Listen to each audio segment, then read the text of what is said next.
There have been at least 6 murders in the past 48 hours. In Detroit. Disturbing video now of a man shooting a bouncer outside a strip club in Detroit. Crime hits hard.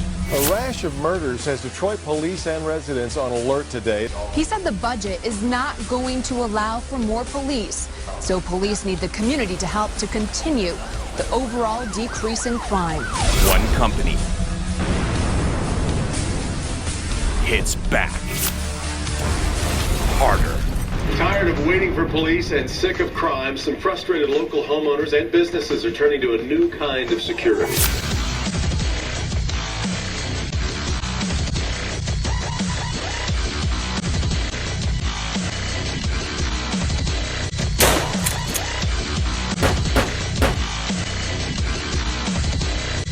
All eyes on crime. Their movement is captured on cameras and recorded on computers back at the control center.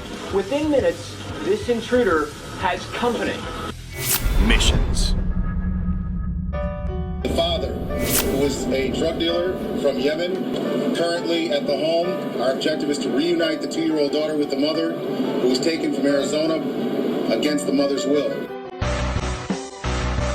The victim is in trouble, they can press this button, and the team here can track down their exact location.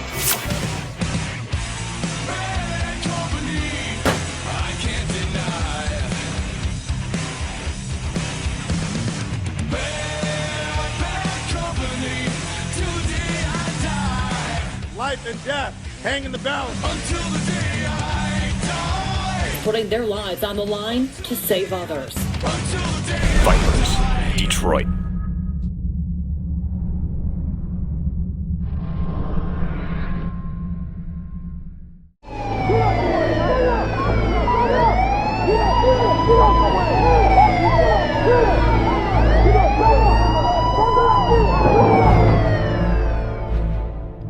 This episode of Cop Block is brought to you by freekeen.com. In February of 2012, I posted a write-up to copblock.org titled, "Frustrated, Detroit Residents Compete with Police."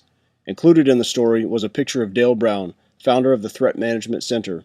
A year later, when I knew I was to roll through Detroit as part of the Cop Block tour, I reached out to Brown, who graciously welcomed me at his facility and shared with me some of his time and knowledge. It was definitely worth a stop. My name is Dale Brown, founder of the Threat Management Center, located in Detroit. What Threat Management Center represents in general is how to properly manage human threats to create the most nonviolent outcome possible. I started in 1995 in the security capacity, helping the community deal with violent criminals. We're doing home invasions and murders in our area. I would call police, I would constantly reach out, and what I found was there was a general apathy and complacency where law enforcement was just not interested as a group. There were certain officers that were motivated, and those community-oriented officers bonded with our organization, and we were able to, with their assistance, create a condition where all the murders, home invasions, and other types of violent crimes stopped. The result of stopping the violence and the criminal activity was a good quality of life for the residents that lived there, which ultimately led to the building owners going into the black for the first time in 20 years. And it just took a couple of good officers, and my staff consisted initially just of me, a dog, and a rifle.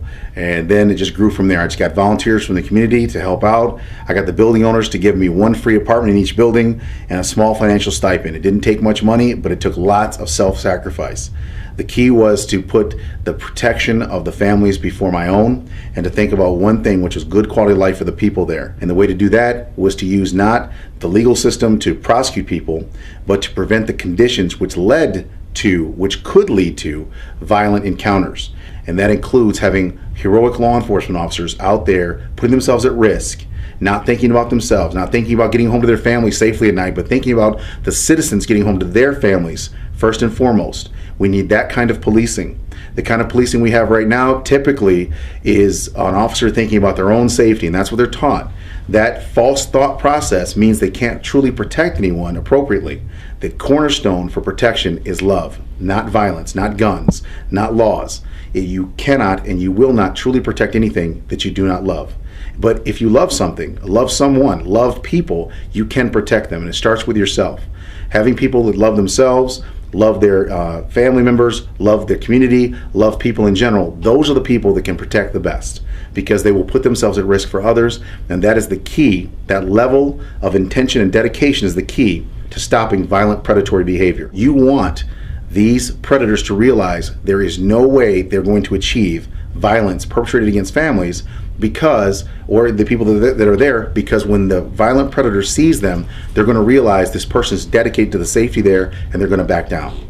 And if they don't back down, that person will be able to manage threats properly if they go through our training. And that's what really separates our organization from any other, is the fact that it really is designated and designed specifically to create nonviolence, but if there is going to be violence, to make sure that you're significantly capable of managing those threats properly. We constantly recruit. We're a performance-based organization. Our bodyguard program, which is called VIPERS, stands for Violence Intervention Protective Emergency Response System. The foundation for its success is in the fact that the individuals that are in our organization, in order to participate, have to be altruistic. Our life's blood of this organization is having people that are really talented, really motivated, and highly skilled by constantly training them. And those people that do not want to train or are not good enough are replaced by better people. We are not looking for people, and we do not accept people who are human predator oriented. So people that like to fight or people that like to shoot people.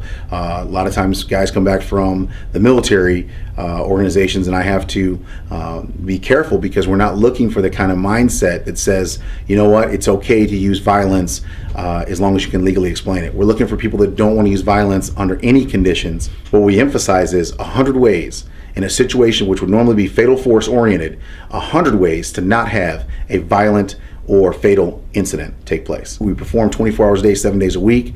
We protect communities here in Detroit, upscale communities like Palmer Woods, Sherwood Forest, and the golf course. We have approximately 1,000 homes that depend on us for safety, responding to them and their families and their emergencies. And we have approximately 500 businesses that are our clients as well. And then the people that cannot afford our services, we help them for free. The reason that we can do that is because there is a healthy profit margin left over from excellence from providing for our major corporations. We offer free training to families. We call it Free Family Friday. Typically, the prosecutor's offices, the shelters in the area for domestic violence victims, stalking victims are sent to us for assistance. We protect them for free. We escort them to court. If they have a violent ex-husband or boyfriend or neighbor or some stranger that's coming after them, we will literally stay with them, transport their kids to school. We stay with them at their homes with our rifles and keep them alive. And in 20 years, none of us have had a court date, and more importantly, none of us have been killed. And the most important, no one who's ever come to us for help in 20 years has ever been injured or killed after coming to this organization. On Mondays, we have a free class for any sworn law enforcement officer. We have a state trooper that I've trained for 10 years who's in charge of the law enforcement section here. And we don't believe in being weapon dependent here. Here, guns are like a first aid kit, something you should have, but not something you should depend on. When they have an option to not injure someone, often they would choose that had their training system given that to them. And so that's one of the things we do, is try to fill a person's toolbox, thinking of their mental toolbox as the toolbox that you go around answering all your questions with. We make sure that in that toolbox are so many options to create a nonviolent outcome that it's almost impossible to have violence. So we show you how to get close, how to use psychology to take that person's perspective and change it so there is no adversarial perspective. And if there is going to be one, you're so close you can still take control of that person without injuring them. So it's all positive. Creating positive outcomes, nonviolence equals a prosperous outcome. And that's one of the things we want to encourage all communities, all corporations, law enforcement institutions to realize.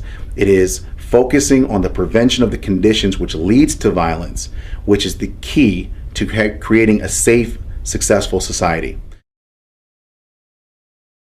Are you sick of government lackeys who say you didn't build that? Are you tired of elitists who think you need a government permission slip for everything? Everything you do is an A to B conversation, and the government should see their way out of it. Create true free markets by adopting the BIPCOT No Government License. The BIPCOT No Gov license allows use or modification of any product, service, or software except by governments or government agents. Go to bipcot.org. That's Bravo, India, Papa, Charlie, Oscar, Tango.org.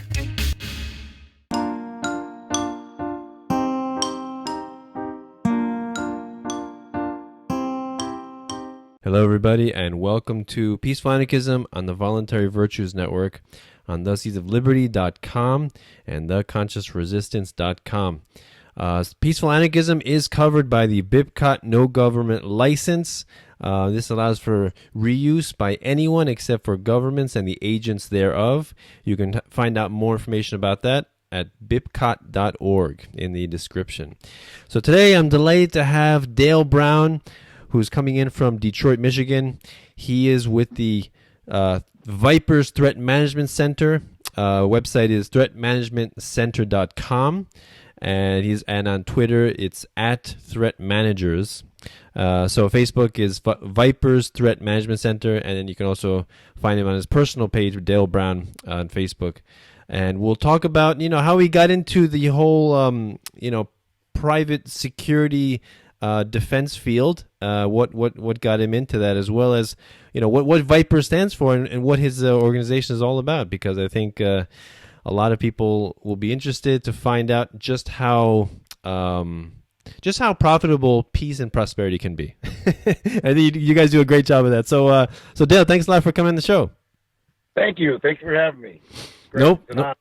No problem. I heard you on Tom Woods, and you're on Jeff Berwick, and you're getting around. And you told me before you're on a lot of other outlets, which is really great. Getting your word out there, because so many people have a hard time understanding. Like, well, how can you be better than the police? Like they're the police, They're supposed to protect us and they keep us safe, and this is what the movies tell me. The movies tell me the police keep us safe. Right. Well, by now people should see that there's something wrong with that definition. In fact, most police officers will tell you there's something wrong with that definition. Law enforcement is law enforcement. They enforce laws. Now, sometimes enforcing laws can be beneficial to public safety. Not very often, though. In general, it's a negative metrics. In other words, you must have arrests for something. Those things that are most disconcerting are things like rape, robbery, and killing, because in order to arrest for those things, people must have perpetrated those things, which is the opposite of public safety. Right. So public safety would be the prevention of the things that the police are measured by. Yeah, so that would not be by definition. Therefore, law enforcement is not actually protection. It is actually law enforcement. So we don't do policing. We don't police people. We don't privately police people. That's disrespectful to what I do as an organization, as an individual. I don't believe in that. I don't force people to do things. I don't use intimidation in order to create a way for us to have a non-violent outcome. What I do is use inspiration, and I teach through my school, and this is one of the things that's very important for people to understand. We are a school first. So the number one most important thing that we bring to the table is education. The understanding of what I created called tactical psychology, combined with what I created called tactical law, combined with the actual skill set, the tactics. This is what gives you the complete package in order to manage violent human behavior and create non-violent outcomes. So we're the only organization that is involved in public safety, the only organization that has a school that's dedicated to creating non-violent outcomes by having superior tactical skills, the understanding of law, and most importantly, understanding human behavior, how humans think. This is how we're able to create the non-adversarial interactions by understanding psychology and understanding how to use that information to create a bridge in which we can take someone psychologically from where we are in a dispute or situation of discourse and create a non-violent outcome, a psychological bridge towards a peaceful outcome by design, not by hope. Yeah, what's so beautiful is I remember you talking about how you guys you look tough, you look big, and people I guess intimidating, but you use that like stature, I guess, authority that people give you just by the way you look, and then you also use psychology in order to diffuse tense situations that probably a police officer would not necessarily have those tools, and you guys do it in such an awesome way. and how you said you recently even stopped carrying weapons, like lethal weapons, right? Correct. Can you go into that a little more? First of all, there are many officers that use this kind of approach, police officers. It's just they're few and far between amongst all the others. And they're also normally chastised for being positive officers. Wow. So those police officers do exist that know how to use psychology in a very similar way to us. Ours just is an actual system. So it's not an individual coming up with like their own form of Columbo, an old school police detective that used to use cunning to communicate with people. It's not just that. It is really how to bond with another human being in a positive way and create a non-adversarial interaction. If the only time that we need to have take someone into custody is if they hurt someone. If they didn't hurt another person, then we can simply talk them out of a place that's just been terminated, talk them away from their ex-girlfriend or ex-wife's house or ex-husband's house, talk them off the property of someone who asked them not to be there. We can create nonviolent situations. How about when it's not necessarily a legal situation, it's a situation based in fear? When we walk up to people in total darkness, in the middle of the night, in the street, we don't have fear. The only reason we don't have fear is not because we're fools. It's because we have training. We train every week in close quarters tactics. How to dominate other humans in physical violence means that since we have the knowledge, we don't need to show it off, and we are calm. Where other people would panic and draw a gun and begin to think about their safety, we would be calm. And even though they said, "I'll kill you," we can actually still talk to them without saying it back to them. Right. We can actually say something non-threatening back because we don't feel threatened. We don't feel threatened because we replace threat, the feeling of threat, with actual skill set. So this is hard for people to understand. If you embrace fear, if you let it into your mind subconsciously, consciously you'll act on it. And so what we do is remove that through advanced tactical skills that we train on every week, we test on every week, and this is what determines your position, performance. Not because you're older, not because you've been here longer. In fact, a younger guy can come along and take your position if they outperform you. That's why we have more in common with a sports team, like a professional football team, than we do with a police department. Because the best person with the best outcome has the position. It doesn't matter what their ethnicity is, their religion, how tall they are. None of that matters. What special forces unit they were with, if they were a sniper, do they have a PhD? Can they not spell PhD? Only thing that matters is, are you a good communicator? Are you the kind of person that can create a non-adversarial interaction with another person, even when they're angry, even when they're threatening your life? Are you still able to remain calm and show them humanity, even though they're being disrespectful and threatening you with inhumanity in response? Do you have the strong enough willpower to control your fear and still remain confident because you're competent at managing violent criminal threat and violent human predation, predation in such a way that you don't let it affect your actual actions? That's very unusual. But that can only happen if you have a training system to support that initiative.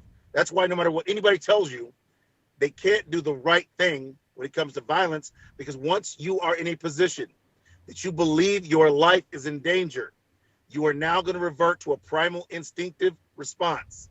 That primal instinctive response is there to preserve your life. It is only through advanced psychological training that you can overcome your natural urge to self-preserve.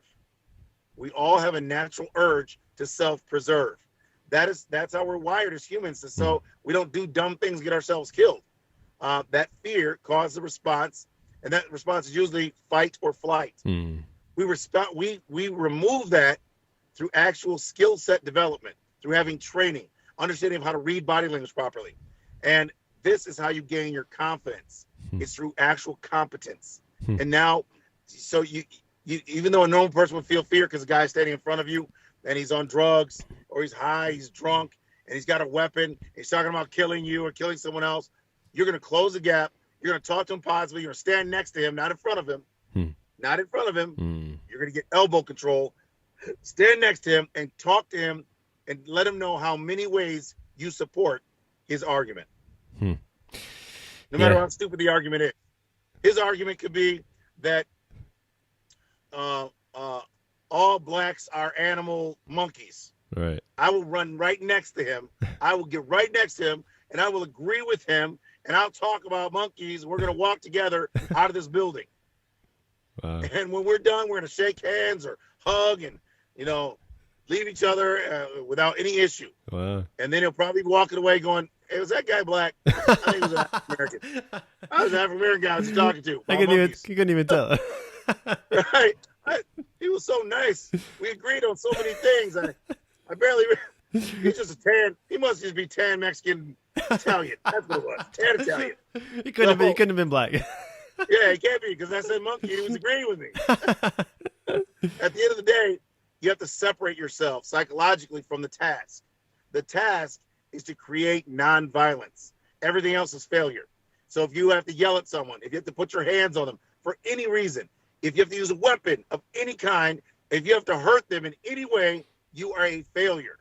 The level of failure is commensurate with the level of force you needed. So if you end up having to shoot someone, you seriously screwed up. Mm-hmm. Then there's no reward. So you don't say, oh, look, there's a gunman. You killed the gunman. You're now a winner. No, you should have been able to create in that gunman the fear and the ability to believe the best thing to do was not shoot, put the gun down, and give up. Right. How you do that is up to you. You have to use your superior intelligence, your superior understanding of ingenuity and initiative.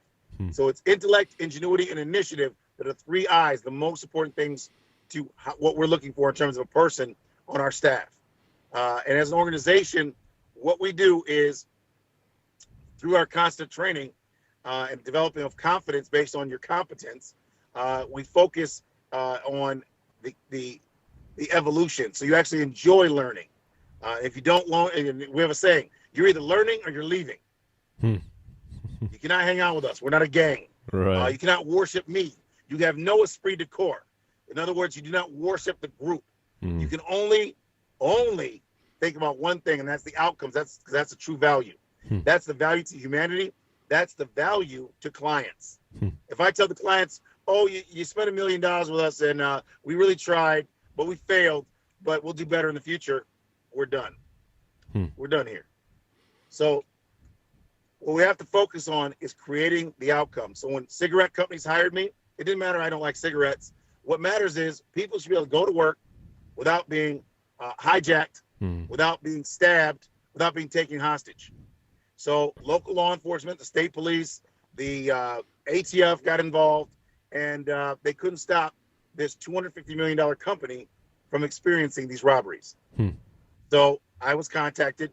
I was referred by someone we helped that owned a grocery store. And there we stopped seniors from being attacked. That was our primary task. Stopping the seniors from having their food stamps stolen on the east side of Detroit. And we were very successful at that. Families were able to go get their food without being harmed. And we didn't have to kill people to stop them either. Right. And have court dates and lawsuits. Right. So we started in 1998 with the cigarette company. Before that, we were exclusively in neighborhoods where what I did was I used to teach my self-defense system I created. I used to teach in a park, in several parks, and at the YMCA in Detroit. And so I didn't have any money when I first started. So I would just teach outside. I'd have students that would train, and then I eventually got money so I could rent a school, a martial arts school. And then as I started renting, then eventually I got enough students to where I could actually, sustain myself. And then I found out living on the east side of Detroit that I thought that what people needed was help as a liaison. So I was calling the police. I was helping the police know where the violent criminals were, what direction they went in, and any information, and trying to get citizens to work with police. I was constantly at the police station. The police were completely uninterested in any way, shape, fashion, or form in helping to stop the violence in general. Now, certain officers were very supportive. What they call the good guy cops. Those cops are community oriented. They supported me.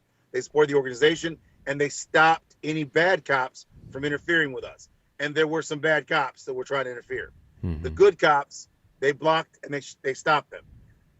And the administrative law enforcement wing, above all of them, they took over when they saw our results. Our results were no negative media stories, because we don't kill unarmed people. We don't beat up people that aren't being violent at the time. And we did not have to kill people and kill unarmed people because we found ways to solve issues normally non-violently. And we used a lot of psychology. The results of which meant that there was no negative occurrences in the jurisdiction. And in that same jurisdiction, 911 calls went down in 1 square block by 300 a month. Wow. That's great. The commander in that area got known for that, and that shot him up the chain of command here. That he was able to do something in the area and create an area where there was known for extreme crime. There was a murder once a month in this 1 square block, and there were daily home invasions. When I say home invasions, I mean like third world, groups of men rushing in your home. And by the way, there was a lesbian gang as well, which I hadn't even heard of that. Wow. So when I saw them, I just thought it was women who were assertive with short hair. And it turns out they're offended that I didn't recognize them as a gang. So I did recognize them as a gang. Wow. And I treated them accordingly. Wow. And they were very violent towards, especially they were raping single moms, attacking their children, breaking in their homes. Wow. So I tried to work with police as much as possible. Even to this day, we always call police first before we take any action. And we interact with police probably, 1 out of 10, no, more like 1 out of, maybe like 1 out of 10 calls, we might see the police. And usually the police are approximately 5 to 25 minutes after we arrive at a situation. And by the time the police get there, it's usually pretty much stable or so you guys always arrive first, you're saying? Yeah, with the exception, it's very rare. Maybe 1 out of 100 calls, the police will be there before us. No, wow. It's very rare. Very rare. We have a very fast response time, though. Nice. So, but when I started on the east side, I didn't have any money. I went to the building owners and I said, "Listen, we need to help the families because they're being robbed and killed in the apartment buildings you own here." The building owners were from the suburbs, very wealthy men. They explained women. One was an older lady. They explained to me that they don't want my help. They don't need my help, and they're not going to help me because they're not interested in anything I have to sell. And I wasn't selling anything except safety for the families. They were not interested in safety for the families. So then I went back to them. I was a little discouraged, but I didn't let it affect my overall objective. My objective was family safety. So if that's true, then I can't let someone say something or do something that interferes in that mission. So what I did was I went back to the same wealthy people and I said, give me 6 months, give me a free apartment because I'm about to get evicted anyway. I don't have any money. So the guy was like, okay, I'll give you 6 months, but I'm putting you out if you don't, if it doesn't work, and I don't believe it's going to work because quite honestly, what could you do that the Detroit Police Department couldn't do?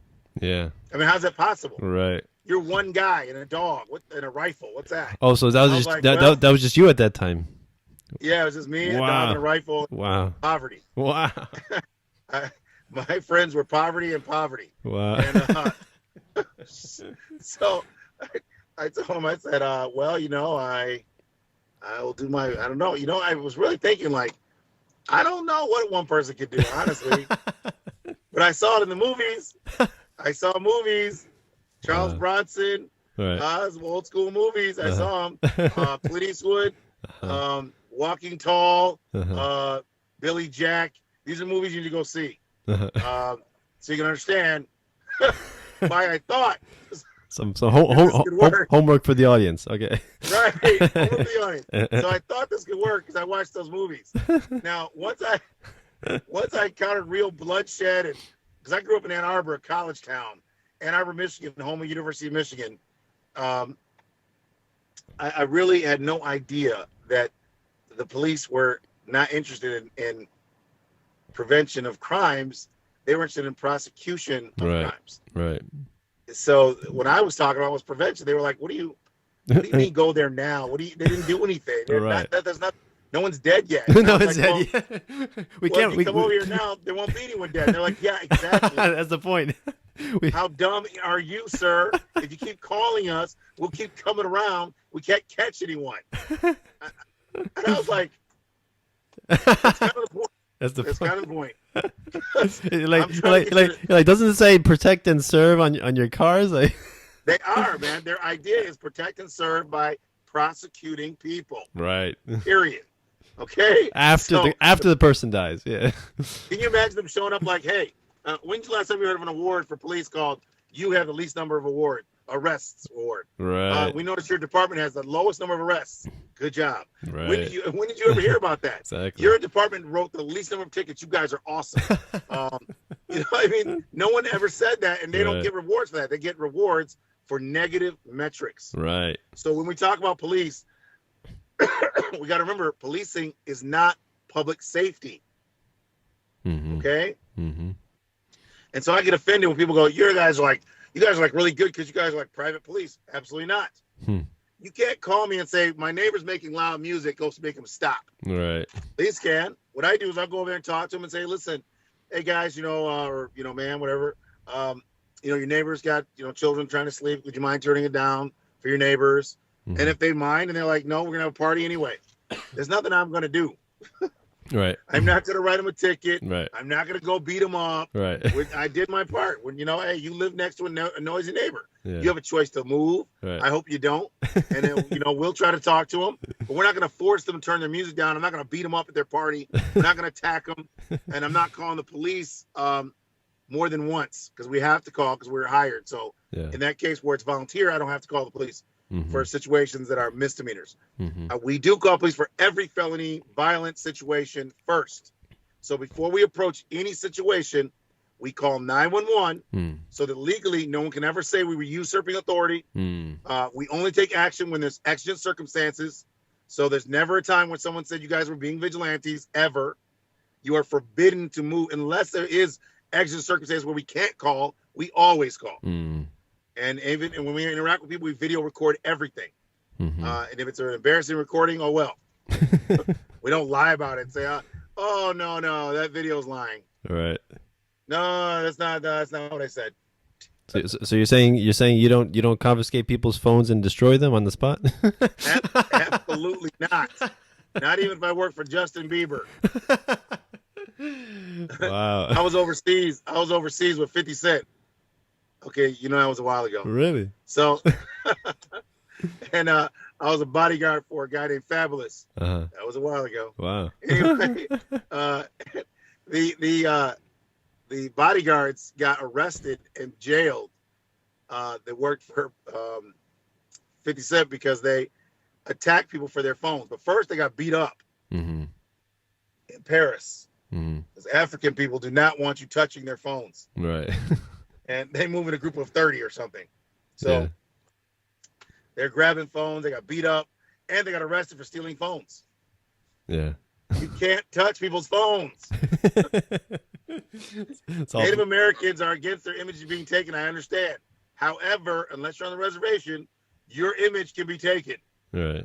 And there's nothing you can do about it. So stop it. When people come to us and go, can I take your video? Can I videotape you? Yes, you can. Can I take a picture? Absolutely. Right.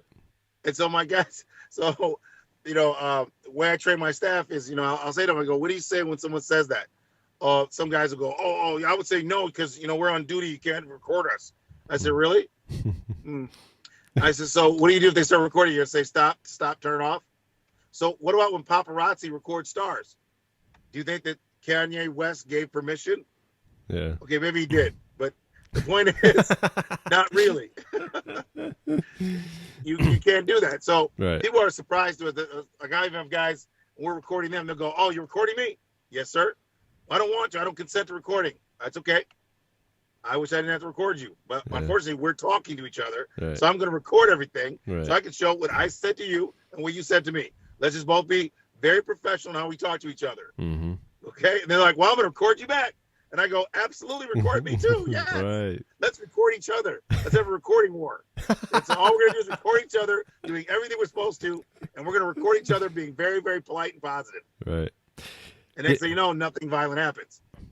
Yeah, I think that's one of the best ways, to ensure the truth comes out and to ensure peaceful interactions is this technology that enables people to record situations that before it's like up to which witness saw this, how far away were you, what obstructions. Well, I mean, now what you're seeing is people they're just discounting the video altogether. I mean, the video is obvious and it's showing the killing of someone unnecessarily. Right. And they're still like, well, I'm scared of black people, so I still kind of think it's okay. Right. I mean, it's crazy. Like, the latest one where they shot the guy in the stairwell, Gurley in New York. Like, really? Oh, I didn't hear about that one. Oh. Yeah, the officer got convicted in this case, first time in many, many years in New York City. Mm-hmm. And he was then not required to go to jail. Really? That's an example of good old Americana jury nullification. What they do is they just decide you will not be punished. Yeah. And that's happened many times throughout our history. Right. So that's normal. When it comes to African American life, there's just 0 point negative. There's a negative 100% value. So think of it this way. There's African Americans that shoot other African Americans every day. Right. The NRA does not offer them any money for their guns. The NRA does not offer them any assistance. No finder's fees, no extra funds. Yeah. They don't care. Right. There's a bunch of African Americans that use guns to shoot other African Americans. Right. And there's a bunch more European Americans who shot more European Americans. Yeah. And the NRA wasn't giving them money for that. Mm-hmm. But if you're European American and you shoot an African American, the NRA will support you, give you money. I mean, that's crazy, man. I'm an NRA firearms instructor. I'm so disgusted. I just stopped sending them money. Right. I mean, think about the concept of that. You're gonna give a guy money for shooting an unarmed kid? Really? Wow. Really? That's the plan? That's the whole plan. You're gonna tell. So I'm teaching all these gun laws. Keep your finger off the trigger. Right. Never point at anything you don't intend to shoot. Right. And you can't shoot unarmed people. Right. And blah blah blah. And then all of a sudden it turns out you can shoot at certain unarmed people. That's pretty cool. Even if they're a child, it's still sweet as long as they have a hoodie on. Or what? I'm from Ann Arbor. 99% European American kids and adults, they smoke weed and they have hoodies. Yeah. And they all go to college. Right. And no one ever gets killed, ever. Mm-hmm. Okay? There's no crotch searching by police for weed.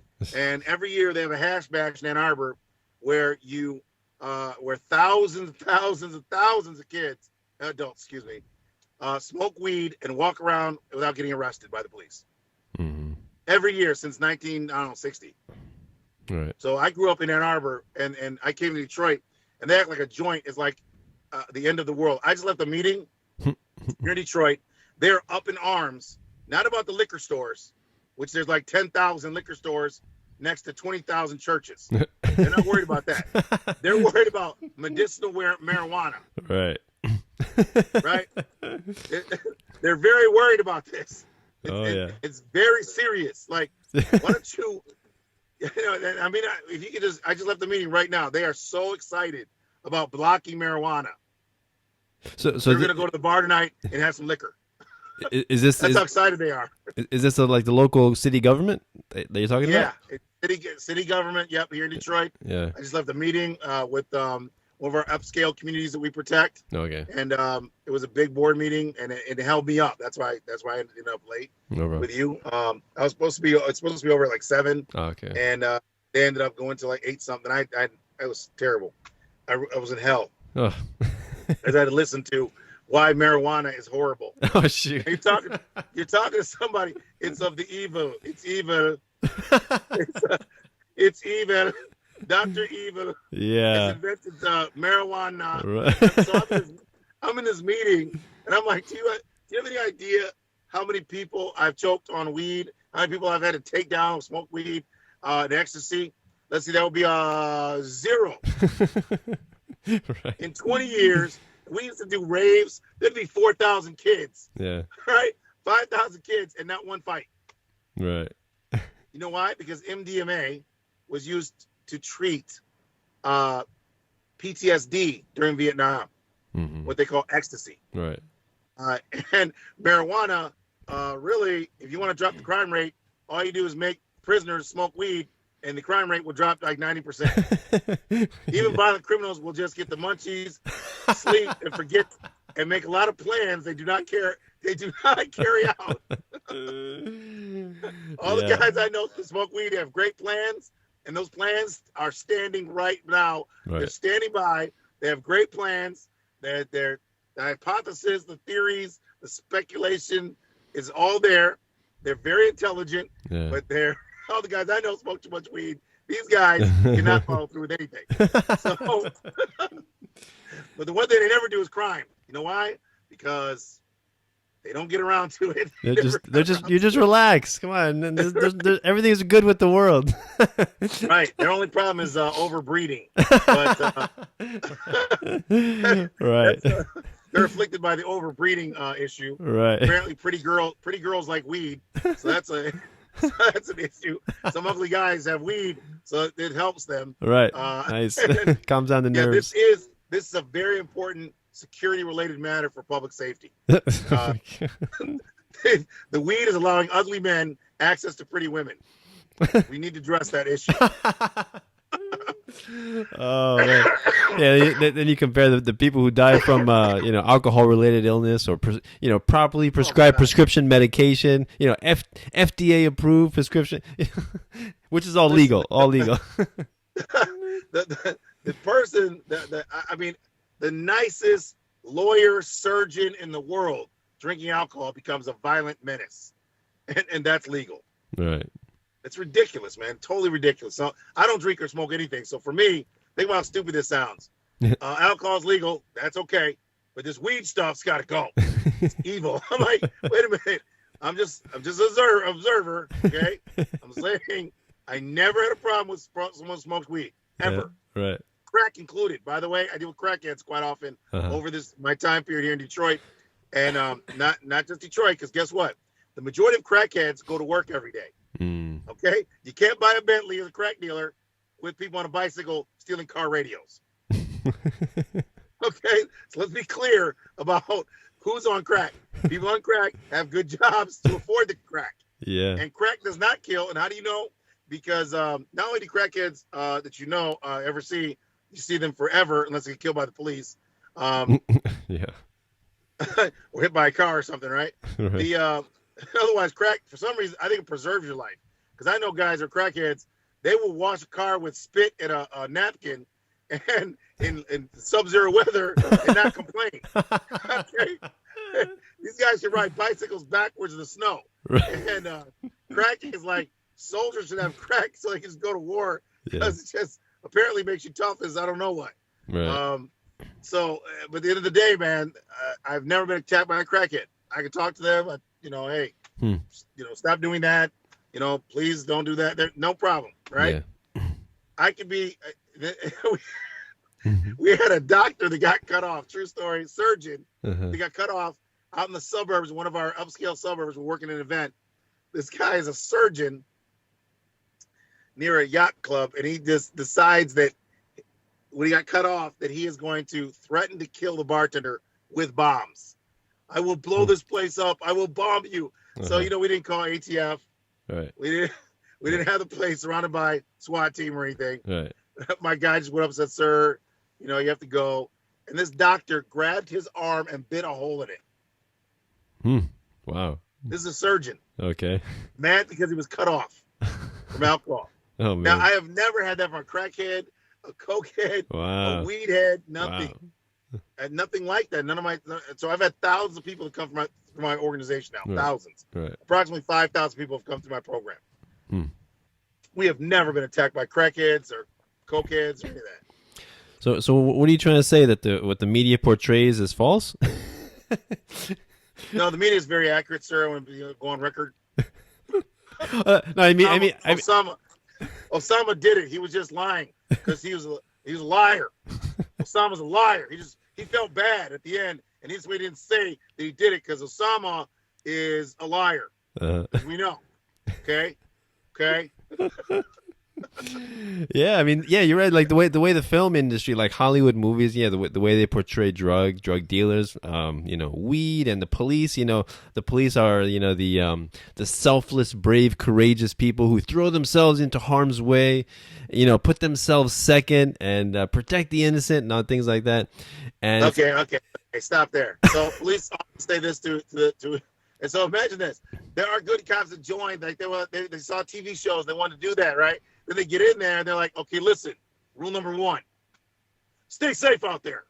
Wherever you go, you make sure you stay safe first. You get home to your family at night. That's what you do. Your number 1 goal: fuck these people. You get home to your family. Okay, wait. How does that make sense? If my goal is to get home to my family, how can I do that going into people's dark backyards? Mm-hmm. For sure, right? Yeah. So when a 6'8" super athletic officer gets gunned down chasing a 15-year-old kid, true story, he got shot in his crotch. They don't have the tactics, man. We teach cops for free. I want cops to stop dying on our watch, so I actually train them for free, man. Wow. So they understand the biomechanics on how to take people down without killing them, Wow. without getting killed. Wow. One cop, 6'8", he could have been like a pro football player, becomes a cop. He can leap a car, man, in full sprint. Wow. He's awesome, right? He takes off their 15-year-old kid, takes the kid down. The kid rolls over and shoots him in his crotch, in his knees. Yeah, in his crotch. Wow. In his knees. He's retired at age 26. The officer was like a superhero. And so then he grows his hair out, becomes a rebel, and limps around now with full retirement from the police department, right? Driving an SUV, gets pulled over by the cops all the time and harassed for being a thug. Really? How unfair? I mean, like, they don't even listen to him. He's like, dude, I'm a cop, man. I'm a retired cop. I was shot in the job. They're like, they don't believe him. Really? Giant, dark-skinned, African-American guy. Wow. He looks like every thug from the movies. Wow. So they just don't give him a break. And he was like a hero on the job. Right. And, yeah, but so, the reality is we live fantasies, man, from watching TV. And, right. We just got to be honest and get real. A lot of police officers are inculcated in this system of that they didn't agree with when they started, and then it's just it's part of your group. So you're going to do what the group says, and if you don't, there's a price to pay, man. Serpico had to pay the price. A lot of cops are terrorized by their police officers when they come forward. A lot of cops who do want to do the right thing are fired, relegated to the schools. They're put at the police officers that they call officer nicely. They put them either off the department or they put them in some community policing position or community relations, or they put him in the office. They just like hide him so that he can't be a part of other things that they don't want to be part of. And so the officers with integrity, one of the ways you'll know is they don't hang out with other cops. Generally, they stay with their families. They're kind of to themselves, and they don't want to get into that group culture, which is great. In my organization, I discourage any off-duty hanging out whatsoever. There is no family. There is a mission. We have our own individual families. We're not allowed to form artificial bonds. Our bonds are as professionals who train together, but we are not a family. But we have our own family, and you're encouraged to have your own. Right. We're not. I'm not your father. I'm your coach. Right. You're not my child. I have children.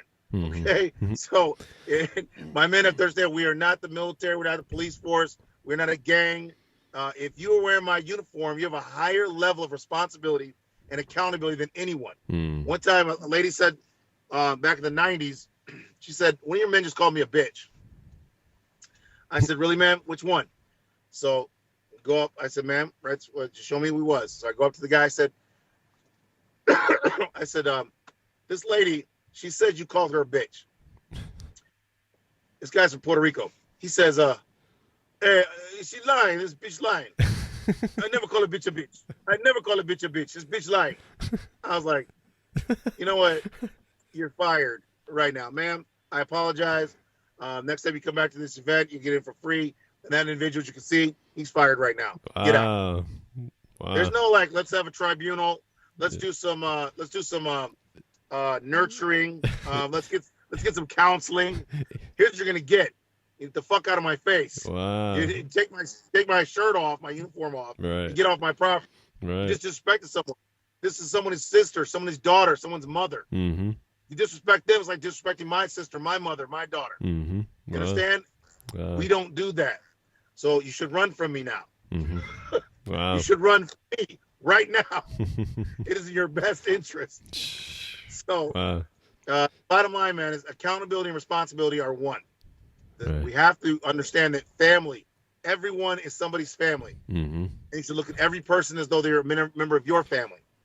If you had a crazy uncle that had a knife or a gun and he's talking crazy about killing himself or killing other people, you would what? Shoot your uncle in the head? No. Right. You're gonna say, hey, Uncle, come on, calm down, man. Right. Put the gun down. Right. You're gonna go through you're gonna let him even get off a couple rounds before you would ever shoot your own uncle. Mm-hmm. Okay? Mm-hmm. You're gonna be like, all right, Uncle is not stopping. I'm gonna have to shoot him. You might even take a good one for. All right, Uncle, you shot me in the leg, man. You're gonna make me kill you. Stop it. But you're not gonna be like, hey, Mom, I killed your brother because he's acting crazy. Hey, Mom, you know how he was. I put 2 in his head, 4 in his chest. Oh. He's done. He's good. The good news, Mom, is you get his inheritance. Grandma dies. I mean, really, no one's gonna do that, man. If it's your family and they're having some mental illness issue, they're having a drug interaction issue, Mm-hmm.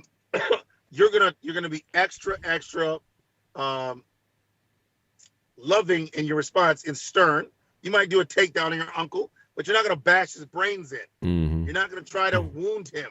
You're gonna try your best not to. Right. And it doesn't mean you're absolutely not gonna kill him. You're just gonna really try not to. Right. That's the point. You're gonna try not to. Now, in the event that there was no other way to stop from killing you or your mom or your aunt, you're gonna have to do what you have to do to stop your uncle. But you're really gonna go to the far ends of the earth to really not hurt your family. Right. And that's why you need to look at all people you come across. People have bad days. People have drug interactions. People have mental illness. People have depression. There's all kinds of reasons why someone might be violent one day and aggressive and out of control. So what we do is study techniques that allow us to dominate them psychologically first, understanding biomechanics, physically last. And what I mean by last is because the law is very, very important. Understanding civil and criminal law is vital to your survival.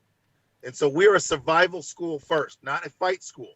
So, for example, your best survival strategy when you're in a domestic situation, say your ex-wife came over, ex-girlfriend, it's time for you to run.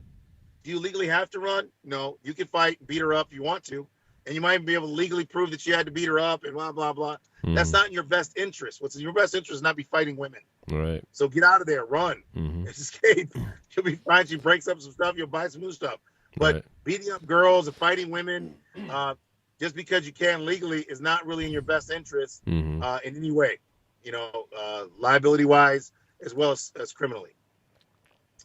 So we just teach a realistic system that's based on what's best for a good quality of life. There's nothing wrong with taking a little sprint to stop a violent altercation with a female coworker, or some coworker is out of control one day. Just get out of there. Not a big deal. Right. Swallow your pride and move on. Right. And replace pride with purpose. That's what we teach. That's why I extol. Very important is to replace pride with purpose. Man, what is your purpose? What is your purpose in interacting with this person today? What is your purpose at this building, at this house? What is your purpose? This should be what you focus on, not your pride and not how this person, not the perspective you feel right now dealing with this person. What matters is only what desired outcome do you actually have at this time. Mm-hmm. Yeah, that's a really great point. You said, how you have to treat everybody as if they were your own family, and I really feel that. And for me, that's kind of how I look at even people from other cultures, other countries, other religions. I think most people have a common thread to them, in that we're all really trying to just get along, and or make enough money, support our family, but give our kids a good education, bring food to the table, basic stuff like that. And I think when you look at it that way, I think it brings the humanity back to what you do. Yes. And so, that's why I really love you. And you guys, talking about that, you guys, since you guys are a private business, you have accountability, or you have responsibility for everything that you do. So much more than law enforcement would, because your your salary and how much you get paid and how many clients you have in the future it definitely impacts how you treat people directly. Yeah. Well, what happens is people don't understand that we're accountable. Right. We're civilly and criminally accountable. Okay, and so the money, man, is nothing. Money is nothing. What I mean by that is this: when you have an excellent product, when you do something that's excellent, money automatically comes from that. Right. You don't have to focus on money. I never think about money and clients and money and when it comes to the mission, because when you find out that there's people that can protect your property, your family, they can keep you alive and safe, you want to hire them. You don't care where they are. Sure. You don't care about the cost when you have the money. Right. When you don't have the money, you just need it anyway. And how good is an organization that says, you know what, I will protect you, but sorry, you don't have the money. Sorry. Good luck. Hey, good luck to you. Right. Now, I really hope you guys make it, because, then you could go to college, you get some money, you could afford us. Right. Then we keep you alive. Of course, right now, looks like the guy right behind you is going to kill you. But, let your relatives know when they get the insurance money from your death that they can hire us for a funeral. Oh, my God. Your funeral. I mean, it just sounds stupid. Right. So, I love what I do, man. I love how we help people. The way I explain what our actual purpose is. And I just saw something on Facebook today. There's a girl. She's actually on our website. She was 2 years old. She was a baby. Her name is Imani, and they live in Arizona, her and her mother. But the girl was abducted and taken to Detroit, and by the father who wanted to sell her to Yemeni men for the passport, American passport. Wow. And he already had a deal lined up for $100,000. Wow. And we ruined that. So we went to the house in Detroit. Got access so the woman could get to her baby. We never touched the child. We never touched the man. We just said we need to do a welfare check. He let us in the house. Her ID shows she lives there. So we were her guests. He can't stop us from being there. Right. He has no idea, because being a drug dealer from Yemen, he thought he'd be slick beating the American system by having ID that shows he lives somewhere else. That was not always a good plan, especially when the girl that he uses as cover woman has ID that says she lives there. He thought that'd be good too. Put the house in her name. Wow. Yeah, that gave us legal right to be there. The FBI called me because he went to them and said some paramilitary men came and stole my baby. So the FBI called me and they said, "Who are you guys? We had you guys on. We had the house under surveillance. We saw you guys go in the house, and the back of my Hummer has our phone number on it. So I guess the FBI just called the phone number, and kind of easy to figure out who we are. Right. Phone numbers on the boat. I saw us get followed one time by I don't know, it was Homeland Security or something in the boat. A helicopter, Homeland Security helicopter. I said, okay, if we're doing something illegal, it's kind of hard to do it with your website and your phone number on the side of the boat. Because you're being real sneaky. You're being real sneaky, right? Everyone can see us. We're the only boat that's black on top, black interior, black exterior, right? Black hull. And the reason why you don't have a black boat anywhere else, but there's a reason. You know why? You know why you don't have black boats? No. Do you know why you don't do that? I don't know. Because you could die when the sun hits it. What do you mean? It's so hot that if you touch the boat, you'll burn your skin. Oh, really? Oh, God, it's 1,000,000 degrees. Wow. It's like you could cook something on there. Yeah. Wow. It looks cool, but you don't want to actually be on there in the bright sunlight and touch the side. I don't touch the side. I stay on the inside. I see. But yeah, on the outside it's extremely hot. Wow. But it looks so cool in the if you look at our website. Yeah, I imagine it does look cool. It's the coolest black boat ever. So Homeland Security, State Police, the sheriffs, all these different Coast Guard, they've all pulled up and got brochures before. Oh wow, great! Like, this is the coolest boat ever. And my boat's not even that fast, man. It's a cabin cruiser. It does not go fast. Uh-huh. It just looks cool. It's just a good looking thing. We rescue people on the boat, though. Oh, do you? Oh, great. We rescue people. Yeah. Yeah, we actually, like, if you fall off the boat or if your boat breaks down, we'll go tow you for free. Oh, nice. Tow you in. Yeah, just help you out.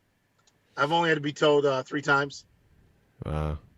Yeah. Vice, the HBO special Vice. Mm-hmm. You familiar with that? Yeah, a little bit. Yeah, Vice came out and they got on the boat with us last month and cruised up and down Detroit, launched their drone from our boat. Wow. And then my boat broke down. Oh, shit. Oh, so they got to see a side of Detroit, literally the side of the river. Uh-huh. Nice. I had to tie off and get towed out. Oh, man. But I got a bunch of new stuff on the boat now. I had it in the shop. Got a bunch of modifications done, so it's all good. So I get it out of the shop tomorrow. Nice. But ultimately, man, at the end of the day, protection is the highest form of love. If you actually love a community, you love people, you will protect it. And if you don't love people, if you don't love a community, you can't protect it. Right. It's impossible. We never protect what we do not love. Right. And we always protect what we do love. Right. So what makes a good staff person, what makes a good protector is someone who genuinely loves people, man. And that's what I found out, that I have a connection with staff members that are good people. They really like to see people do well. Like I like to see people happy, man. At the end of the day, if you're drunk or you're high and you're walking on the street, when I pull up to you, it's to help you not walk in the middle of the street and get hit by a car. Right. So like, oh God, am I in trouble? No, you're not in trouble. Just walk on the sidewalk because cars come through here and get hit by a car. Right. Like, okay, that's it. That's it. Try not to, walk in the wrong house or something because someone could shoot you. I catch a drunk driver. He crashed into something. I don't know what it was. So I have to call police. I'm on duty, right? So I'm being paid. So I call police. And then I take the keys. I ask him for the keys. He gives me the keys. I hide his keys in the back seat. And in his tuck them in his seat. And he's like, where's my keys? And his car still works. So he wants to keep driving, you say? He wants to drive. He's like, I should just go. I was like, oh yeah, no, man. So the whole front of his car is cracked. The whole front of his car is caved in, but somehow the car's still running. At first, I was like, "Yeah, I can't hear you. Can you turn the car off?" I was like, "Oh, sir, can I have your keys?" And I said, "Hey, what's your mom's? Who can I call, man? I need to call someone in your family so I can have them come, help you." So he gives me his stepmother's number. I call her and say, he needs help over here. The police get there. The police are like, "You took the keys out of the ignition." I said, "Actually, he took the keys out of the ignition, not me." So she says, "Well, we can't arrest him for DUI now." Said, that's the first thing on their mind. Yeah, I said, "You just ruined our case." I said, ma'am. I'm not here to ruin your case and make your case. I can't, in good conscience, let this guy keep control of his keys in this car with the car still running when I know he can't see straight. Right. Okay? You actually drove in front of the car to get here. Imagine if I had said, I can't really do anything about the keys of the car. He starts the car, drives down there, and kills you guys. Right.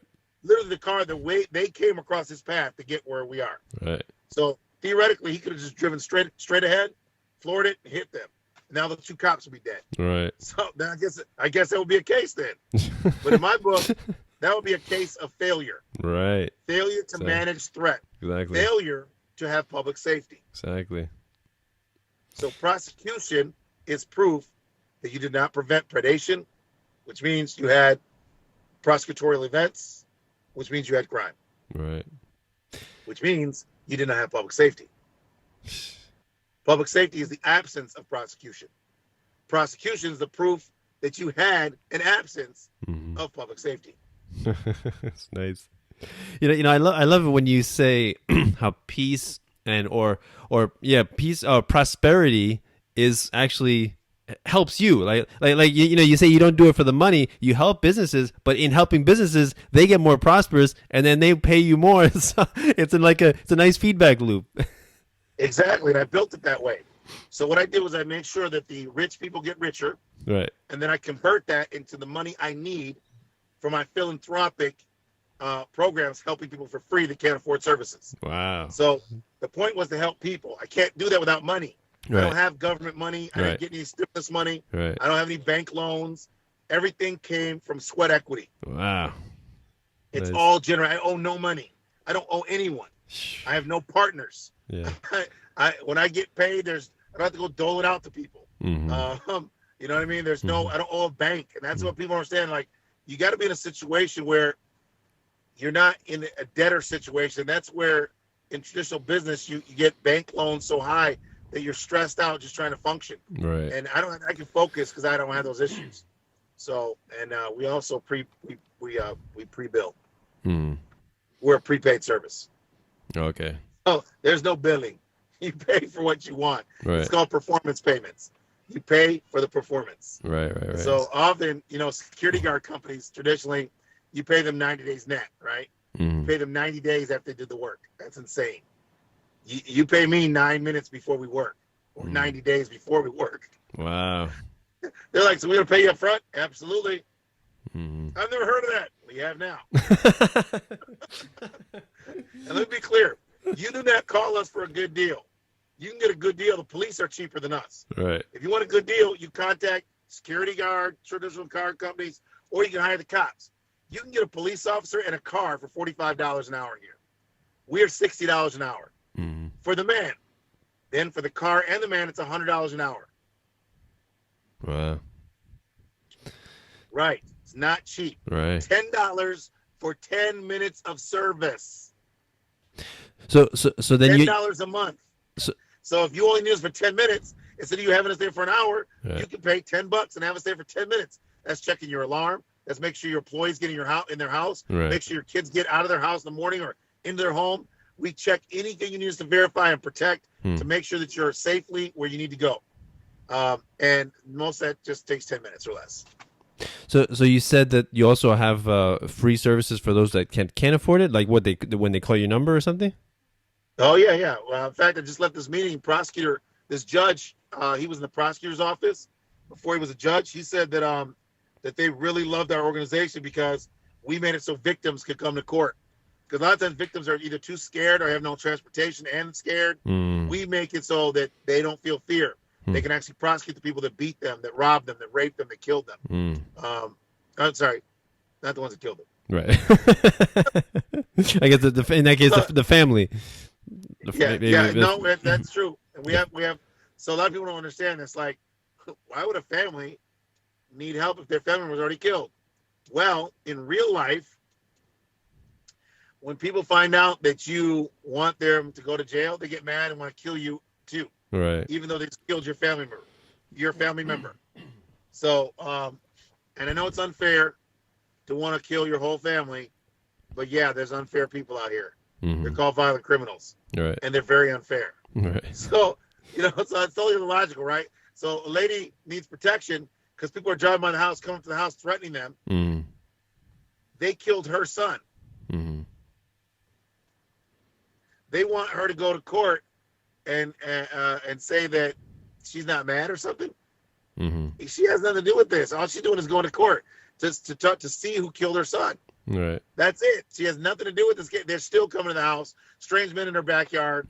Please come and check on her after they've been terrorized. What we do is we stay with them and we physically stay at people's houses if necessary. Wow. With our rifles, we stay in their house and the men do not kill them. The gangs do not kill them. So we've never lost a victim in 20 years. Yeah, that's right. Your history is, I think, what'd you say? No lawsuit and no victims, right? And no lawsuits, no court dates. No court. None of us got prosecuted. Wow. And none of us are dead. Yeah. 6 of us have been shot. 6 of us have been shot. 1 female, 5 men. No one's ever been prosecuted for shooting us. Not one person has ever been arrested, talked to, and every single one of our shootings were with massive numbers of witnesses everywhere. Oh, okay. We've been shot. 6 of us have been shot. 1 female, 5 men. Right. Have been shot from 1995, 96 right. to 2001. Right. Okay. And every time we got shot, I learned a little more about how not to get shot again. Right. So we changed our tactics, and then other things changed, and they stopped shooting at us. Let's just say that they feel it's the best to stop shooting at us. Yeah. and they did. But not to say they couldn't do it again today, because we're out every night, 24 hours a day, 7 days a week. In Detroit, the city of Detroit, not a city suburb of Detroit, the city, the inner city. Right. And all the way around our communities are lots of crimes. We just make the criminals feel like this is not a good place to hunt. Yeah. The way we do that is by making sure they believe we're formidable. They believe that we're not old people that will call the police and do nothing. They believe we'll stop them, and they believe that because they have history knowing of our organization. Yeah. So you guys must have some reputation with the criminals and the gangs and. Our reputation is being violent barbarians. That's our reputation. Really? Oh, according to them? Yep. Yes. A police officer once told a guy that owns a $250 million company. The police officer said, "You saw me leaving this guy's office. It's a $250 million company in 1998, and I was being interviewed for this position where they were hijacking cigarette trucks." And as I was leaving, this police officer walks in. He goes, "Hey, Viper." I was like, "Hey, how's it going?" I knew this cop. He owns an off-duty security guard company, right? But I didn't know him personally, and so I just knew of him. He's a bodybuilder and much bigger guy than me. And so he walks in. The client's like, "How you doing?" He said, "Fine." He goes, "You just left your office, right?" The cop says that to the rich client, and the rich client goes, "No, it says some guy was referred to me, talks like Brian Gumble." I'm not impressed. So the cop was like, "He's a violent barbarian. He has an organization of violent barbarians. You do not hire them unless you want people hurt, injured, destroyed." Wow. They're horrible. They're terrible. Yeah. And so the client was like, "That guy that talks like Brian Gumble that just left here is in charge of violent barbarians?" He's like, "Yes, sir. Yeah, you do not want to." I have all cops. They're all armed. They're all off-duty cops. They're all veteran cops. Quite a few of them are bodybuilders, and they're all part of my team. You want to hire us? He was like, "Wait a minute. You're saying that off-duty cops are going to be better than on-duty cops? On-duty cops have not helped me in the past 3 years, where I'm losing $100,000 a month in product. My men are being hijacked. They're being stabbed. They're being abducted. On-duty cops can't stop this, but your off-duty cop organization can stop it? What? There's no way I'm going to believe that. You can't do it on duty. There's no way you can do it off duty." Right. He goes, "But you know what you just did? I'm going to tell you honestly, you just got that guy that left my office the job. Because I need some violent barbarians. He said, I'm hiring them right now, and you're the one who made it possible." Wow. That guy, I need to find that cop and give him a reward, because that is now my longest standing client. Oh, really? Wow. We're almost at 20 years with that client. Wow. My men ride the cigarette trucks throughout Detroit since 1998. Wow. Every day. So we have delivered successfully more cancer sticks than any other organization in the history of mankind. I'm so not happy about that. I am happy about the part where no one got abducted. Right. Comp was carried out. Taxes were paid to the city of Detroit, and people are living a safer life because of our actions. So at the end of the day, we made it so that commerce could happen by not having violence contributed to the city of Detroit. Right. And we have not had, in our 20 years, while escorting $1 billion in cigarettes, their destinations, we have not. Right, I'm very mad. So, but I'm not mad enough to quit, but I'm very mad. So, yeah, I'm a Democrat Republican person. So, and really, I don't believe a two-party system, to be honest. I think it's silly. Right. But I do believe we should get a purple finger, one man, one vote, like the Iraqi people. How can we free them, but we can't free ourselves? Where's our purple finger? Purple finger. I have not heard about the purple finger. What is the purple finger? In Iraq, they dip your finger in ink. When you vote? Yeah, that's how you voted. I see. Oh, it's like proof that you vote. I see. Yes, I want the purple finger for Americans. So But we can't get that because our vote doesn't count. Right. So the way I look at that, I mean, even if you don't agree with, the type of business that your client runs, still, with that income, you can do the kind of philanthropic activities that you do. Yes. And so it's still, you're still a benefit to the people who live around you. That's exactly right. And so what I did, and that's what I try to get across to, kids that we mentor in our kids programs, you find a way. Mm-hmm. You find a positive way to fund yourself. Mm-hmm. You do not need the government to fund you. Right. It's not necessary. You don't need anything you don't have. And I didn't have anything. All I had was the outcome. That's all I had. And so the outcome can be leveraged. You just have to be able to convert it. You have to be intelligent. Right. You got to be able to figure things out. And if you can't figure things out, if you're not intelligent, life is going to be hard. So you need to work on getting yourself smarter. Right. You know what I mean? So at the end of the day, my objective is to get people to see that violence is a choice. Right. Britain is filled with lots of different types of people that are not getting along. Somehow the killings are way less than ours. Mm-hmm. Okay, England's also very small, but that is a good point. It is it's like a state, damn near. So we're kind of comparing apples and oranges there, but it seems the same. But the important thing is to realize that our concept of killing and necessity is based on traditional violence in Americana culture. Mm-hmm. It is not real. Mm-hmm. There is no moral imperative to kill. Mm-hmm. You are not required to kill anyone. Mm-hmm.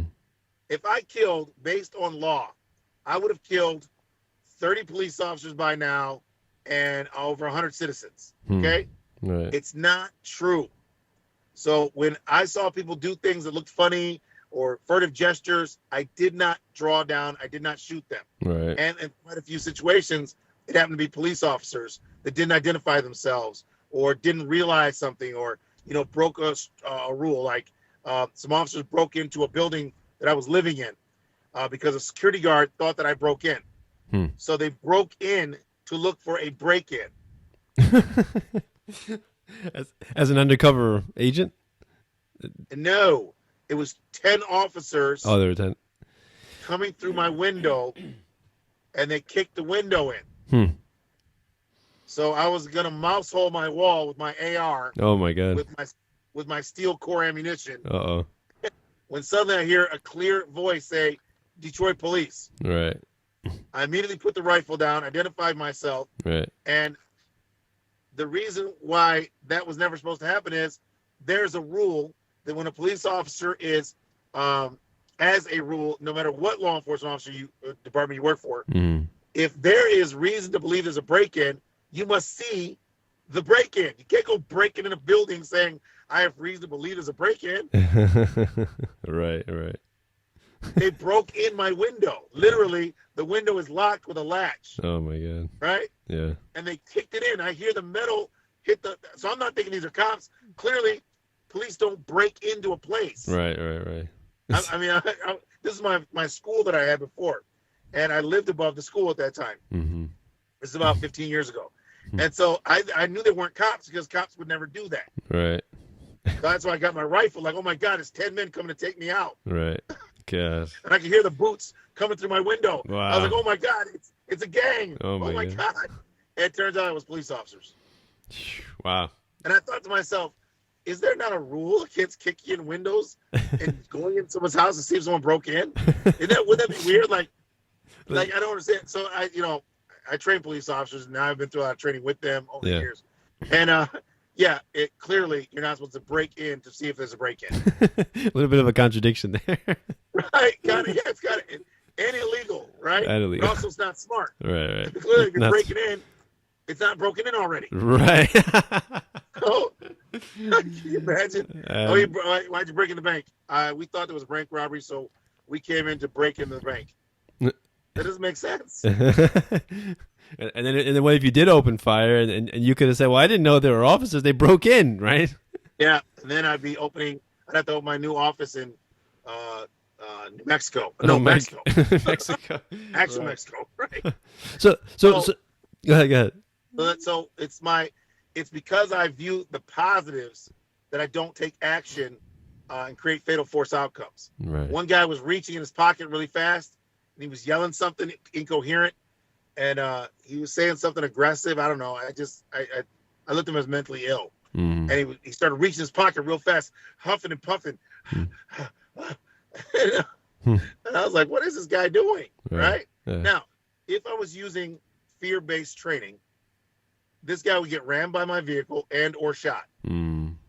He's clearly reaching for something aggressively and looking at me. All of a sudden, he pulls out a badge and goes, I'm retired police. Oh, shoot. Now, right before this, he said to me, he goes, your truck says electrical, your trade police. I was like, no, it's collecting my system. And he said, was you the police? I said, no, I was not the police. He goes, are you a police? No, I am not a police officer. Well, how can you teach the police to be the police? I said, sir, I don't teach policing. There's nothing on my truck that says I teach policing. It says I have tactical training for. It says law enforcement tactical training. Tactical training is not policing. Right. I don't know anything about pulling people over and finding out if the pills that they have are Schedule C or 3 or whatever, or searching them for this or that. All I did was weapons and violence and reading people's body language, and that's why I'm not about to attack you. Right. I see there's something wrong with you, and he starts reading, right? And it turns out he was a police officer. Right. I mean, imagine if I was trained as a cop, this guy's acting aggressively and then reaches his pocket. That's called a furtive gesture. Right. And he was armed too, by the way. Ooh. Wow. So imagine if I used fear to dictate my action, I would have shot that guy. Sure, definitely. Then he peels away, and you know what he was doing at the time? Looking at I was getting my boat out of the water, and so he was doing something in a marina. He says, not anything official. We're just two people in two separate trucks, and he starts making small talk with me, gets angry, and draws down his badge on me in a violent, aggressive fashion. Wow. Yeah. So that's why you got to be very careful about responding to stimulus, right? Right. What looks like violence is often just a furtive gesture of nothingness. Right. There is no actual violent intent. There's just a movement. It's not aggressive with intent to harm you. And then 100 citizens. I had 2 kids rush me at a party. It was a house party. Looked like Project X. Thousands of kids showed up, and it was a impromptu party in an upscale neighborhood. A professional athlete's daughter graduated from college, and he wasn't even there. So I'm telling these kids to leave. You're talking about 1,000 kids and just me,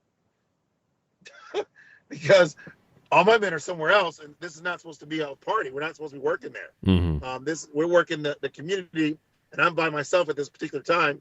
But there's nothing going on that requires multiple men. And all of a sudden, we get a call. There's some kind of giant house party. And I go down there, and it's just a massive number of kids. I get the kids to leave without incident. I have to cuss them out. Nothing's all right, kids. Have a good night. I have a sound device. It makes noise, and some spot. And I have a strobe light. And they're like, oh God, and then, oh, it's noisy. Oh God. So one of the kids like, you better get the thing on my face. I said, sir, as a young man, let's go. End of the party. Let's go. Yeah. He was like, I say don't put that light on my face. And so he put his fist back and ran at me, right? Oh, wow. And he's like, so he ran up like 2 feet from me, like he was going to hit me. Right. And I said, all right, young man, have a good night. He was like, okay. Now, mind you, it's dark. Right. Wow. I can barely see him as he's running up to me. Right. But I can hear him. I can hear his feet running up to me in total darkness. Yeah. Now, if I was prone to fear, clearly that kid would get pepper sprayed, hit with a baton, tasered, or shot, or all of that. Right. Right? I'm not scared.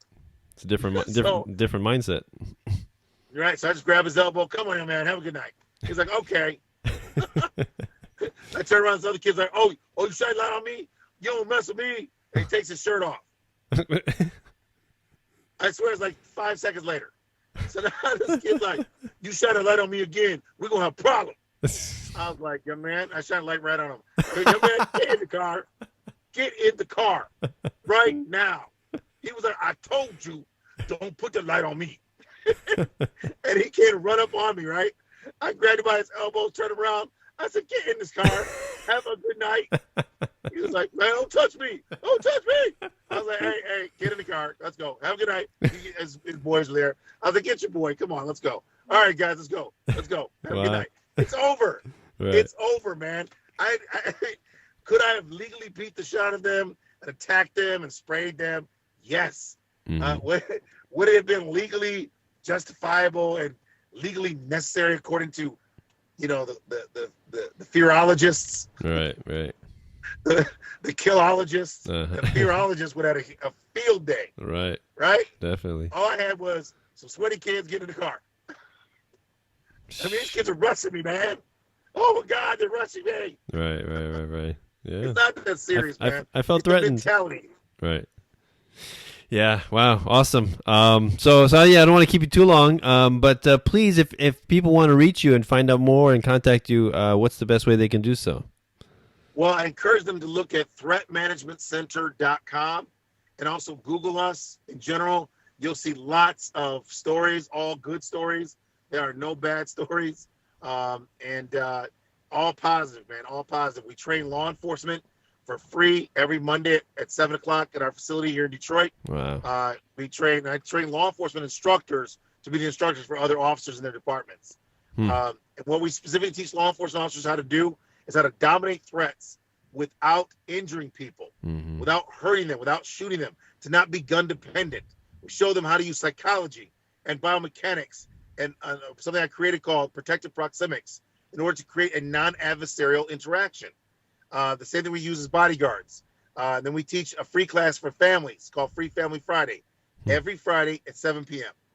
at our facility. So we teach both police and civilians. We give them one free class, 1 hour a week. They can come as much as they want. Wow. Get some basics, right? These things will help you. Wow. And then we have paid courses throughout the week, paid clients, and we have we do corporate seminars throughout the week. And tomorrow I got one with Department of Human Services. These are the executives, the people that are managers that deal with children situations. Abused children situations. Oh, okay. Here. And so what we teach them is how to use psychology, not forceology. How to inspire change, not to intimidate people into change. Right.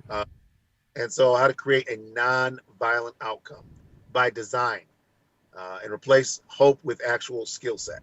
All right. Beautiful. Remember, this is Detroit, man, so we've actually tested it. It's not theory. We're not in Detroit, Iowa. We're in Detroit, Michigan, a.k.a. dystopia. Right. We create non-violence right here, 24 hours a day, 7 days a week. So it's not like we work like Guardian Angels 1 hour a week or 2 hours a week or some, these organizations that are fly by night. We're long term, and so it's been going on and evolving for 20 years. And we have many families, and this is what we're most proud of, man. If you think about what's the purpose of this, we go into people's lives and we erase a rape, a robbery, a killing from happening to a family. We erase it from their family tree. We make sure it doesn't happen. We erase it, man. Imagine how great that is to know that you stop that from occurring in someone's family. Yeah. You know what I mean? A rape, robbery, or killing never took place because your direct intervention, your direct threat management, it's very positive, man. It's very powerful. And, it's great to see these families come back years later and to have that positive effect on them and see how happy they are years later. Wow. Yeah, that's so beautiful. And I just love how, so many people, especially in the liberty movement, talk about the police and how so much corruption, and they have, their how do you say, the feedback, the incentive they have is for more arrests, for more, more extortion, more tickets, more all this kind of stuff. And you guys have a completely different feedback mechanism. And you not only, it's not only title. Say again? Which starts with our title, which is not policing. Right. Yeah. Yeah, that and you guys it's not only theory, but you guys are putting it into practice in like the worst possible area in the country. Yes. So if it works here, it works everywhere. Right. And then we use non-lethal weapons. We use devices that are specifically designed not to kill people. We have things like pepper pistols. Mm-hmm. Oh, okay. Wow. But we don't have to use them, man. If you know how to talk to people, you know how to psychologically communicate with people in a positive way, right, and create conditions, even with the predators, that there's no way for them to win. Mm-hmm. And once they believe in you, you don't have problems. When they see us and they see our uniforms, they see how serious we are, they just realize it's better to just go away. Right. And we let them go away. We're not here to capture them. Right. If you stole a TV, we don't want you to steal a TV, but you know what? We're not going to do anything about it. We're just going to film you, send you on your way, tell the police which way you went. We're not going to kill anybody or get injured or kill people or get injured or injure people over toasters, TVs, and tools. Right. We have insurance for that. Right. If you want to keep people out of your house, I can show you how to do that. Right. I charge money for that. Right. But I will show you how to take your vulnerability assessment and make a threat management assessment, create a safe structure, which make it incredibly hard for someone to get in, even with a sledgehammer. Right. But it costs money. Right. Everything costs money. Sure. And if I capture that guy, it's going to cost you $10,000 on a small end to prosecute him for me sitting around a courthouse. Mm-hmm. So this concept of kill and capture, it's only government agents are going to be able to do that for you. Right. You know what I mean? So once it's corporate, you're going to be like, oh, shoot, someone's stealing my TV. Bye-bye. Because once you dollarize this, only a government worker makes it feasible to go to court and prosecute people. Mm-hmm. I am way too expensive. There's almost nothing short of your life. Nothing short of your life or your orifices is worth all the money it's going to cost you. Right. Okay? Like someone punched you. Orifices. Okay. You got that? That's a good way to put it. So if someone punches you, right? And I come over saying, you want me to take him down for you? You're going to be like, whoa, hold on. Yeah. You mean like take him to custody and detain him? Yeah, I can detain him, sir. He's a threat to you. I can detain him or ward him off. It's your choice. Mm-hmm. You're going to be like, let me dollarize this. Hold on. How much is it going to cost me? Right. So basically, I give you a car. Right. Yes, sir. You're by the time it's over, you will have bought me a nice little car. Can you just tell him not to punch me anymore? I right. Sure can. Bye-bye. $10. That's $10. Bye-bye. Get off the property, sir. Okay. Now, we take him down, we take him to custody, right. prosecute him. You're going to be very mad. Right. That bill, especially when you find out how much dicking around they do in court. Mm-hmm. Oh, my God. We could have 10 court dates. Right. Exactly. And then you're like, how'd you get that? Why'd you guys get a helicopter? Because you helped us. You helped us.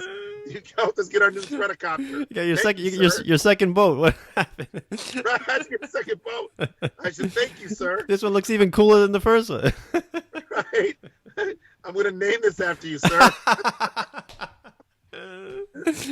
Right. You made it possible.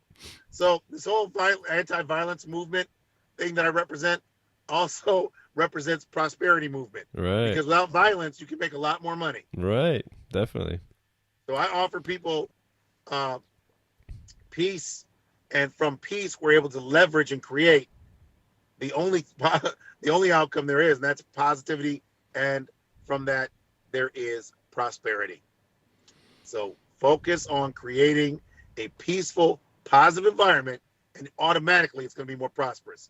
Kids can sleep at night, adults can rest and own property without fearing for their safety. And the lack of predation means property values goes up. Everyone lives better. Everyone survives better. Everyone has a better quality of life, and economics increases for everyone. Even the city gets more residents, gets more businesses, and gets more tax revenue. So everyone is a winner, literally, when we do not have violence and crime and predation. Right. Wow, that's so beautiful. Magnificent. I love it. I love supporting you. I love I'm trying to help you get the message out there. I know you've done a lot of interviews, and I hope my audience will check out your site, check out what you guys are about, and support you any way they can, because I think you guys are representing the future of protection and true defense. And that's our objective, is to spread everywhere We got franchise facilities that we're training centers that we're going to be introducing in 2017, and we're also looking at spreading to different cities, different states, and eventually different countries. I'm going to Nigeria next month. Wow. With the concept of possibly getting a threat management center started there. Wow. With some business people there. They're very interested. People are really interested in how they create an environment where violent crime does not take place and prosperity is a result. They really like that part. But the one thing I got to get them to understand, and this is why I'm glad that you took this time out to interview me, it's really about creating an environment based on vision, not based on focused on money. Right. So it's the mission over money. Right. The money is a byproduct of the mission. Yeah. It is not the focal point. Right. And so I wouldn't have any money if I thought about the money. Right. Yeah. And I don't make any money off communities. I make money off of wealthy corporations. I funnel that money into my life and into the families that can't afford services and into the communities themselves. Because the communities are not, they're not a financially profitable situation. But my wealthy major corporations that do have a lot of money, like the one company I told you about, they were $250 million company. Yeah. They're now a $300 million company. Nice. Okay. So these companies have the money. I converted it. They don't feel happy or comfortable without me because I represent your ability to sleep at night, knowing you have an entire paramilitary positive force that keeps your products flowing without violence, crime, and court dates. No collateral legal issues. Wow. Think about that. It's a win-win. It's a win for everyone, man. It's real positive. Police are positive. They're supporting us in our communities because at the end of the day, they're winners. So we're getting a really, really positive legal connections as well with the law enforcement community that's interested in public safety.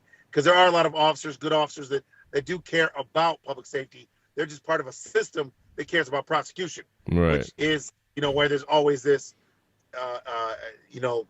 neutral negative kind of inappropriate interaction between civilians and police. We need to get the police on the same pattern, on the same path as the public, which is prevention of all those negative metrics and reward police for positives, reward for police for the outcomes we're looking for.